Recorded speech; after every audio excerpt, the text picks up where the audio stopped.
All right, thanks for logging on to WCPO.com. It is our weekly chat with Greg Shoemaker from TriStateFootball.com. And Greg, got a lot of big games this week, but one of the biggest, I guess, St. X taking on Moeller out at Nippert Stadium. Always a big game. Always a big game, and Bryce, one of the things we got to look at in this game is Moeller's been very good up front on defense, and St. X up until last week hadn't ran for more than 75 yards a game. Ben Glidens goes for 244 last week on 44 carries, so a lot of carries for him. But up front, can X move that line from Moeller, and that's going to be the big thing.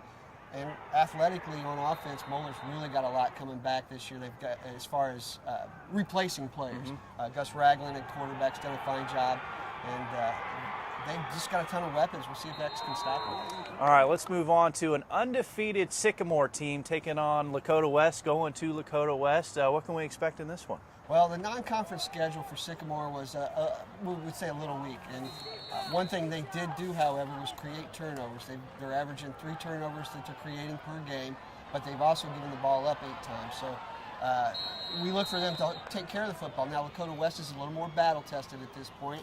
Their offense is looking very good. A couple weeks ago, they put in a couple new wrinkles from Malik Grove, the quarterback, to handle the ball some more. And it seems they've turned the corner offensively. So I look for a really tight matchup, one in the 20s in this game. All right. Well, speaking of undefeated teams, we head to Indiana, where an undefeated Batesville team heading to Lawrenceburg. Lawrenceburg 4-1. What can we expect in this big battle out in Indiana? Well, Class 3A EIAC teams, and these two teams are going to battle for the title basically in this ball game. Lawrenceburg comes into the game, quarterback Sam Fetty over almost 1,200 yards passing. Jordan Kaufman, the wide receiver, has got 9 touchdown receptions.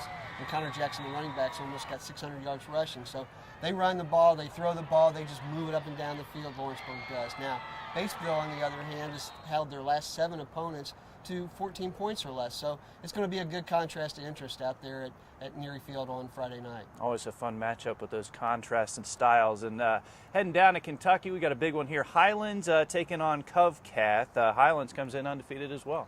Yeah, and they've had Covcath's number for the last few years. In fact, some would say Covcath is the second best team in Class 4A in the state. They just are in the same district with Highlands. So injuries are taking a big part in this game for Covcath. They're now down to their sophomore level players right now in a lot of key positions, and how they fare against Highlands, who brings a lot of players in and out on offense.